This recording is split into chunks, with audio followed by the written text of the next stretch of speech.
بسم اللہ الرحمن الرحیم الحمد للہ رب العالمین والصلاة والسلام علی سید المرسلین نبینا محمد وعلی آلہ وصحبہ ومن تبعہم اجمعین اللہم اغفر لشیوخنا ولمشائخہم ولوالدینا ولوالدیہم وللمسلمین والمسلمات یا رب العالمین اللہم اصلح ولاة امرنا وثبت اقدامنا وتوفنا مسلمین اما بعد اللہم انفعنا بما علمتنا وعلمنا ما ينفعنا وارزقنا علما ينفعنا به ونعوذ بك بعلم لا ينفع ونسألك بعلم لا ننسى اما بعد یہ کتاب شیخ محمد بن عبد الوہاب رحمہ اللہ کی کتاب ہے، جن کی وفات 1206 ہجری ہے، 1206 ہجری میں۔ اس سے پہلے ہم لوگ مقدمہ شیخ رحمہ اللہ نے جو باندھا تھا اسی کو مختصر انداز سے پڑھا۔ اب شیخ رحمہ اللہ جو ہے اس کتاب میں 4 قواعد گناتے ہیں، جیسے کہ اس سے پہلے بھی بتلایا گیا۔ 4 قواعد توحید جاننے کے لیے اور شرک سے بچنے کے لیے، یعنی اگر کوئی آدمی توحید کو جاننا چاہتا ہے، توحید کو سیکھنا چاہتا ہے، اور کوئی شرک سے بچنا چاہتا ہے تو اس کے لیے یہ 4 قواعد ہیں، تو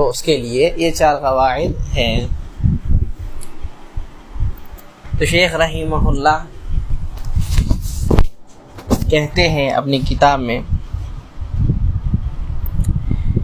القواعد الاولی، پہلا قاعدہ جو 4 قاعدوں میں سے پہلا ہے، ان تعلم ان الکفار الذین قاتلهم رسول اللہ صلی اللہ علیہ وسلم مقرون ان اللہ هو الخالق الرازق المحیی الممیت المدبر لجمیع الامور ولم يدخلهم ذلك في الاسلام۔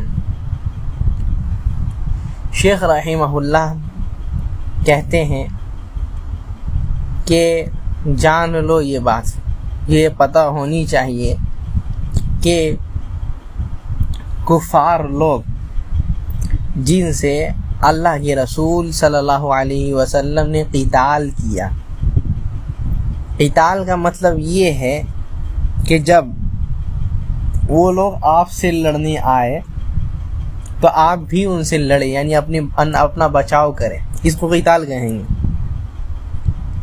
اس میں دونوں فریق جو ہے، دونوں طرف کے لوگ شامل ہوتے ہیں، تو اسی کو قتال کہا جاتا ہے۔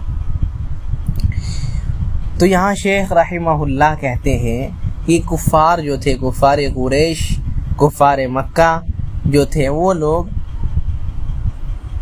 توحید ربوبیت کو مانتے تھے، مقرون ان اللہ هو الخالق الرازق، وہ لوگ اس بات کو مانتے تھے، اس بات کی گواہی دیتے تھے کہ اللہ تعالیٰ خالق ہے، اللہ تعالیٰ رازق ہے، یعنی توحید ربوبیت کو مانتے تھے، توحید ربوبیت کے ماننے والے تھے۔ توحید ربوبیت یہ ہے کہ یہ ماننا کہ اللہ تعالیٰ جو ہے خالق ہے، رازق ہے، اور اللہ تعالیٰ مدبر، ہر چیز کا بدلنے والا، پھیرنے والا وہی ہے اللہ تعالیٰ، جس میں توحید الوہیت لازم آتی ہے۔ لیکن اسی میں وہ لوگ چوک گئے، وہ لوگ کہتے تو تھے کہ اللہ تعالیٰ خالق ہے، وہ لوگ کہتے تو تھے کہ اللہ تعالیٰ رازق ہے، وہ لوگ کہتے تھے کہ اللہ تعالیٰ مدبر ہے، لیکن ساری چیزیں کہہ دیے، توحید ربوبیت مان لیے، لیکن توحید الوہیت میں چوک گئے۔ وہ کیا ہے؟ اللہ کے لیے ہی عبادت کرنا، افراد اللہ تعالی بافعال العباد، صرف اور صرف اسی کے لیے عبادت کرنا، عبادت کو اسی کے لیے خاص کر دینا، یہ دوسری قسم۔ اور تیسری قسم جو ہے وہ توحید اسماء و صفات ہے، اللہ تعالیٰ کے جتنے بھی صفات ہے یا اسماء ہیں، نام ہیں، اسماء حسنہ ہیں، ان کے اوپر بھی ایمان ہونا چاہیے، بغیر کیف اور تعطیل کے، تمثیل کے، بغیر یہ کہے ہوئے کہ ایسا کیسے ہو سکتا ہے، بغیر مثال دیے، بغیر اپنی عقل دوڑائے یہ مان لینا ہے کہ اللہ تعالیٰ جو صفت بیان کیے ہے یا اپنا جو نام بیان کیے ہے ویسا اللہ تعالیٰ ہے، بغیر یہ سب سوال کیے ہوئے۔ تو کفار قریش جو ہے توحید کو مانتے تھے، جیسے کہ اللہ تعالیٰ نے قرآن میں بھی کئی جگہ فرما دیا کہ وَلَئِن سَأَلْتَهُمْ مَنْ خَلَقَهُمْ لَيَقُولُنَّ اللَّهُ، کہ اگر آپ ان سے پوچھیں گے کہ تم لوگوں کو پیدا کرنے والا کون ہے، تمہارا خالق کون ہے، تو کہیں گے لَيَقُولُنَّ اللَّهُ، اللہ تعالیٰ ہے۔ وَلَئِن سَأَلْتَهُمْ مَنْ خَلَقَ السَّمَاوَاتِ وَالْأَرْضِ وَسَخَّرَ الشَّمْسَ وَالْقَمَرَ لَيَقُولُنَّ اللَّهُ، اگر آپ ان سے پوچھیں گے کہ یہ آسمان اور زمین کو پیدا کرنے والا کون ہے، کون ہے جو سورج اور چاند کو مسخر کر دیا ہے، اس نے اس دونوں کو جو ہے اپنے جگہ میں متعین کر دیا ہے، اپنے کام میں لگا دیا ہے، دونوں آتے جاتے ہیں، کون ہے ایسا کرنے والا؟ اللہ تعالیٰ، اللہ تعالیٰ کہیں گے۔ وہ لوگ توحید کو بھی مانتے ہیں۔ وَلَئِن سَأَلْتَهُمْ مَن نَزَّلَ مِنَ السَّمَاءِ مَاءً فَأَحْيَا بِهِ الْأَرْضَ بَعْدَ مَوْتِهَا لَيَقُولُنَّ اللَّهُ، کہ اگر آپ ان سے پوچھیں گے کہ آسمان سے بارش کون برساتا ہے اور اس کو وہ زمین جو مردہ ہو چکی ہے اس کو زندہ، یعنی اس سے پیڑ پودے اگانا، گھاس اگانا، اناج اگانا کون کرتا ہے، تو کہیں گے اللہ۔ دوسری جگہ اللہ تعالیٰ کہتے ہیں قُلْ مَن يَرْزُقُكُم مِّنَ السَّمَاءِ وَالْأَرْضِ أَمَّن يَمْلِكُ السَّمْعَ وَالْأَبْصَارَ وَمَن يُخْرِجُ الْحَيَّ مِنَ الْمَيِّتِ وَمَن يُخْرِجُ الْمَيِّتَ مِنَ الْحَيِّ وَمَن يُدَبِّرُ الْأَمْرَ فَسَيَقُولُونَ اللَّهُ، یا نبی صلی اللہ علیہ وسلم آپ ان سے پوچھئے کہ تمہیں رزق آسمان سے اور زمین سے رزق دینے والا کون ہے، کون ہے جو سنتا ہے، دیکھتا ہے، تمہارے سماعت، تم جو دیکھتے ہو اس کا مالک ہے، تم جو سنتے ہو اس کا مالک ہے، جو وہ رب وہ جو مر گیا ہے، جو زمین مر گئی ہے اس کو زندہ کرتی ہے، جو مر گیا ہے اس کو زندہ کرتا ہے، اور جو زندہ ہے اس کو مارنے والا ہے، اور کائنات کے تصرفات، ہر چیز کو بدلنا کس کے ہاتھ میں ہے، تو لوگ کہیں گے کہ اللہ کے ہاتھ میں ہے۔ اللہ تعالیٰ دوسری جگہ سورہ نمل میں کہتے ہیں امن خلق السماوات والارض وانزل لكم من السماء ماء فانبتنا به حدائق ذات بهجة ما كان لكم ان تنبتوا شجرها أإله مع الله، کہ کس نے آسمان اور زمین کو پیدا کیا، کون ہے جو آسمان سے بارش نازل کرتا ہے اور پھل درخت، اس کے بعد جو ہے پیڑ پودے اناج اگاتا ہے، کون ہے وہ؟ سو اللہ کے علاوہ کوئی اور معبود ہے کیا؟ امن یجیب المضطر اذا دعاہ، کون ہے جو مضطر، پریشان حال، جو پریشان ہے بالکل، جو بالکل مصیبت میں ہے، سننے والا کون ہے؟ کہ اللہ کے علاوہ بھی کوئی اور معبود ہے؟ تو کفار قریش بھی جو ہے، کفار مکہ بھی اس چیز کے پر ایمان لاتے تھے۔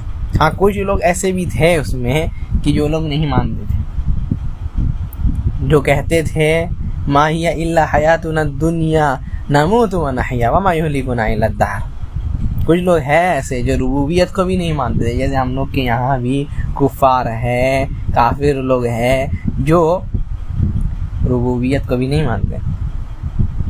تو وہ لوگ کہتے ہیں ما ہی الا حیاتنا، یہ تو ہمارا حیات ہے، اس میں ہم لوگوں کو مرنا ہے، زندہ ہونا ہے بس. وما یہلکنا، یہ سب قدرت، وما یہلکنا الا الدہر، یہ تو سب قدرتی ہے، نیچر.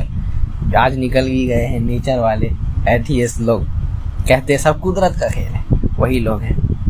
بہت تو ایسے بھی کچھ لوگ تھے جو لوگ اس چیز کا انکار کرتے تھے کہ اللہ تعالیٰ جو ہے معبود نہیں ہے. تو کفار قریش جو ہے توحید ربوبیت کو مانتے تھے. اس سے سمجھ میں آیا توحید ربوبیت کو ماننا، توحید ربوبیت کو صرف ماننا. وہ لوگ یہ مانتے تھے کہ اللہ تعالیٰ خالق ہے، اللہ تعالیٰ رازق ہے، اللہ تعالیٰ محیی ہے، زندہ کرنے والا، اللہ تعالیٰ مارنے والا ہے، اللہ تعالیٰ جو ہے سب چیز کو بدلنے پھیرنے والا ہے، سب چیز کو چلانے والا صرف اور صرف اللہ تعالیٰ ہے. لیکن یہ چیز بھی ان لوگوں کو اسلام میں داخل نہیں کی. سب چیز مانتے، توحید ربوبیت مان لیے، لیکن پھر بھی مسلمان نہیں بنے. نبی صلی اللہ علیہ وسلم کفار قریشی ان لوگوں کو بولے، ان سے لڑائی بھی کیے. ہاں کیوں؟ اصل میں توحید الوہیت نہیں تھی. والدلیل قولہ تعالی، دلیل کیا ہے؟ دلیل کیا ہے اس کے بارے میں؟ وہی آیت کہتے ہیں قل من یرزقکم من السماء والارض امن یملک السمع والابصار ومن یخرج الحی من المیت ویخرج المیت من الحی ومن یدبر الامر فسیقولون اللہ. کون ہے جو تمہیں آسمان اور زمین سے رزق دیتا ہے؟ کون ہے جو تمہارے سماعت اور تمہارے بصارت، تمہارے سننے اور دیکھنے کا مالک ہے؟ ومن یخرج الحی من المیت، کون ہے جو زندہ کو مردہ کو زندہ سے نکالتا، یعنی پہلی بار پیدا کیا، پہلی بار جو پیدا کیا اور جو ہے حی کو میت بنا دیتا ہے، جو زندہ ہے اس کو مردہ کر دیتا ہے. کون ہے؟ جو رب جو خالق پہلی بار جب آدمی کچھ نہیں تھا وہ رب پھر سے پیدا نہیں کر سکتا. کیا مارنے کے بعد اللہ تعالیٰ پھر سے پیدا نہیں کر سکتا؟ کیا ہی کرنا ہے؟ وہی بدن ہے، وہی بدن میں اسی روح کو ڈالنا ہے. کیا اللہ تعالیٰ وہ نہیں کر سکتے؟ یہ انسان کی سوچ ہے کہ اللہ تعالیٰ جو ہے پھر سے نہیں کر سکتے. اذا مزقتم کل ممزقین انکم لفی خلق جدید، کہ تم لوگ جو ہے مر جاؤ گے، سڑ گل جاؤ گے، پھر سے اللہ تعالیٰ تمہیں پیدا کریں گے. یہ لوگ ہمیشہ یہ ایسے کرتے تھے، کہتے تھے ہم لوگ جو ہے وما نحن بمبعوثین، اللہ ہم لوگ مر گئے ایک بار، اس کے بعد نہیں اٹھائے جائیں گے. تو یہی اللہ تعالیٰ دلیل دیتے ہیں. کیا الم یکن نطفۃ من منی یمنی ثم کان علقۃ فخلق فسوى وجعلہ الزوجین الذکر والانثى الیس ذلک بقادر علی ان یحیی الموتى. جب تم کچھ نہیں تھے، نطفہ کی شکل میں تھے، بس ایک پانی کی شکل میں، اس کو اللہ تعالیٰ خون بنائے، اس میں گوشت دیے، چمڑا لگائے، سب کچھ دیے اس میں، پھر اس نے زندہ کر کے نکالا. تو وہی رب جو ہے کیا موت کے بعد پھر سے حیات نہیں دے سکتا؟ موت کے بعد پھر سے زندہ نہیں کر سکتا کیا؟ یہ دلیل ہے، سب سے بڑی دلیل اللہ تعالیٰ نے دیا. تو کہتے ہیں کہ اللہ تعالیٰ جو ہے حیات کا بھی مالک اور موت کا بھی مالک. وَمَن يُدَبِّرُ الْأَمْرَ، اور کیا ہے تدبیر بھی، تصرفات بھی، دنیا کو چلانا، کون چیز کب ہوگی، اللہ تعالیٰ سب کچھ کا مالک ہے. تو وہ لوگ کیا کہیں گے؟ فَسَيَقُولُونَ اللَّهُ، تو اللہ تعالیٰ کا نام لیں تو کہتے ہیں فَقُولْ أَفَلَا تَتَّقُونَ، کہ نبی صلی اللہ علیہ وسلم ان کو کہہ دیے جب مانتے ہو کہ اللہ تعالیٰ خالق ہے، اللہ تعالیٰ رازق ہے، اللہ تعالیٰ زندہ کرنے والا ہے، اللہ تعالیٰ مارنے والا ہے، سب کچھ مانتے ہو، فَأَفَلَا تَتَّقُونَ، کیا تم تقوی اختیار نہیں کرتے؟ کیا تم ڈرتے نہیں ہو؟ کیا مطلب ہے اس کا؟ یعنی کیا تم جو شرک کرتے ہو اس چیز سے نہیں ڈرتے؟ اسلام میں کیوں نہیں داخل ہو جاتے ہو؟ اللہ تعالیٰ ہی کی عبادت کیوں نہیں کرنے لگ جاتے ہو؟ تو اسی وجہ سے وہ لوگ جو ہے توحید الوہیت کو نہیں مانے، توحید الوہیت کو چھوڑ دیا ہے، جس کی وجہ سے وہ لوگ کفار رہے، کافر رہے، آج بھی ہم لوگ کافر بولتے ہیں۔ تو جو آدمی توحید ربوبیت کو مان کر کے بھی کافر ہو، تو جو دونوں کو ہی نہیں مانے تو وہ کتنا بڑا کافر ہوگا۔ لہذا توحید ربوبیت بھی ضروری ہے، توحید الوہیت بھی ضروری ہے، اور انشاءاللہ دوسرا قاعدہ اور اس کے بعد اگلے قاعدہ انشاءاللہ اس کے بعد ہم لوگ کریں گے۔ اللہ سے دعا گو ہے کہ اللہ تعالی ہم لوگوں کو سمجھ بوجھ کی توفیق عطا فرمائے، اللہ تعالی ہم لوگوں کو نیک اعمال کرنے کی توفیق عطا فرمائے، شرک سے بچائے، اور اللہ تعالی ہر مسلمان کو توحید سمجھنے کی توفیق عطا فرمائے۔ سبحانک اللہم و بحمدک ولا الہ الا انت استغفرک واتوب الیک۔ والسلام علیکم ورحمۃ اللہ وبرکاتہ۔